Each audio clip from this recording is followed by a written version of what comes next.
Mangosuthu Buthelezi finally rests. He was buried today at a special official funeral. Let's speak to Makhosini Mgitywa, a political analyst, strategist and former political journalist. Thank you so much for your time, Makhosini. We do appreciate it. I think his send-off, Prince Mangosuthu Buthelezi's send-off, was a befitting one, given the man that he was, the political leader that he was, but also the traditional leader that he was.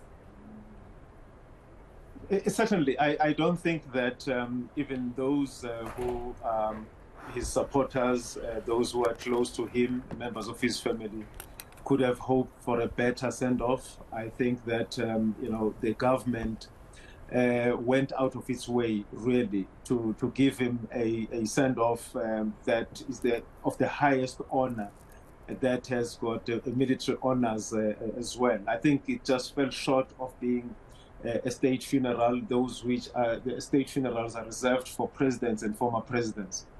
But there's no doubt in my mind that if he were around to witness this, he would have been very pleased indeed. Certainly, and I want to speak about all the elements that were brought in to his funeral. We saw the traditional part. We know that he was the Prime Minister of the AmaZulu nation, the Anglican part as well, given that he was very religious, and we do know that he had said when the day comes that he passes on, he wants to be buried the Anglican way. But there was also military honors there. Again, it speaks to the multifaceted human that he was, the man that he was.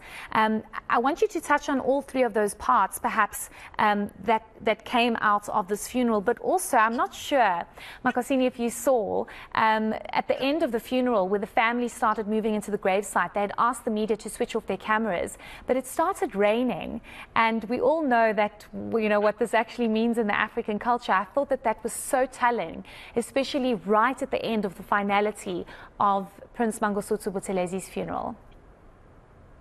He was a very complex man. I think Mangosuthu Buthelezi regarded himself first and foremost as a Zulu, and after that he could be other things. He could be a Christian, he could be a South African. But I think what was uppermost for him was him being a Zulu, and he said this many times. And he was also a staunch Christian, a staunch Anglican. He was used to singing hymns, Christian hymns, mixing the cultural aspect of his life, the religious aspect of his life, and the politics. And you raise a very important point, about the weather that changed just as he was being interred. You're quite correct also in saying that, in the African culture, that is signaling that, an important person is being sent off. And, for people who are close to him and for people who loved him, they would have seen this as a sign, finally, that he was an important person and that the heavens are welcoming him.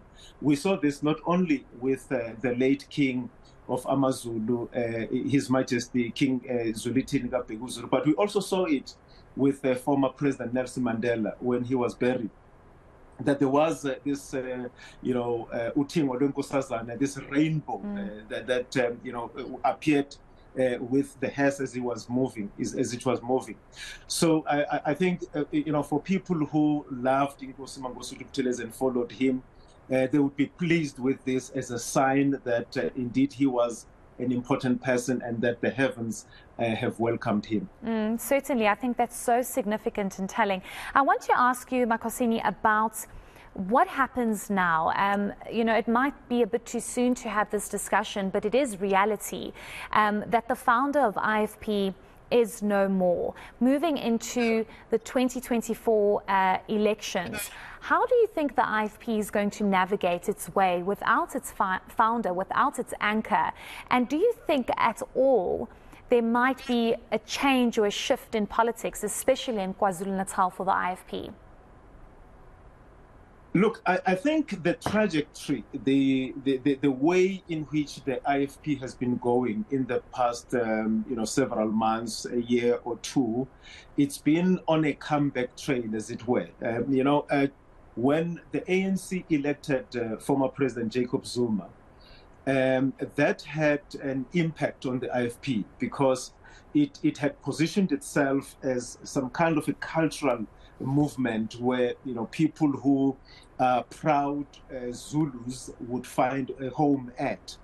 And there comes President Jacob Zuma, who was himself a cultural man, a traditional man, somebody who practiced his culture, as a polygamist, or still is. And that was not very good for the IFP. It lost a lot of support, which support went to the ANC with Jacob Zuma. And there was also the formation of the National Freedom Party, of the later, I just forget her name now, Makhosini. That had an impact also on the IFP. But in the last year or so, it's been resurgent, it's been coming back, it's been winning by-elections in KwaZulu-Natal, where the ANC has been losing a lot of by-elections. But I think the challenge for the IFP is going to be, how does it proceed from here without the figure, the very strong, powerful figure that Buthelezi has been since its formation in 1975. Yes, there is a president of the IFP, a man who seems to be, a man of integrity, at least from a distance. But we don't know how, the other colleagues, his other colleagues within the leadership of the IFP, if they are going to, do as Mangosuthu Buthelezi wanted them to do, which is to support the newly elected president. And we know that once you've had a strong man as a leader, and when he is no longer there, we see that in countries like Libya, for instance, countries like Iraq, when Saddam Hussein was removed from power. After that, usually there are ructions within the leadership. And, I don't know how it's going to turn out with the IFP, but many people who have been speaking to the IFP after Mangosuthu Buthelezi passed away have been cautioning against infighting within the party. I think what could very well start some form of, discomfort and disagreement within the party is the position of Premier of KwaZulu-Natal in case the IFP wins. I think the research is telling them that they have a very good chance of winning, and they could be jostling for that position. We know that Enkosini Mgitywa, the president of the IFP, has been in KwaZulu-Natal legislature, and there's an expectation that perhaps he should go to parliament. But some people may see that as not the right thing to do if the IFP stands a good chance of winning in KwaZulu-Natal. So I think those are the challenges that the party could be facing. But internally, I don't know how they are going to be handling this. But looking from outside, I think it could be a challenging time if it's not handled properly. But if it's handled properly, it could be an opportunity for the IFP to build on the goodwill that was shown today, that was displayed today. It could very well be that if people see Buthelezi as someone who has done very well to keep the Zulu royal family together, that some people may reward the IFP by voting for it next year. Certainly. Very interesting insights there. Thank you so much for your time and for being with us today on our extensive coverage with for the funeral of Prince Mangosuthu Buthelezi. That was Makhosini Mgitywa speaking to us about what now for the IFP and just reflecting on the life and the man that Prince Mangosuthu Buthelezi was.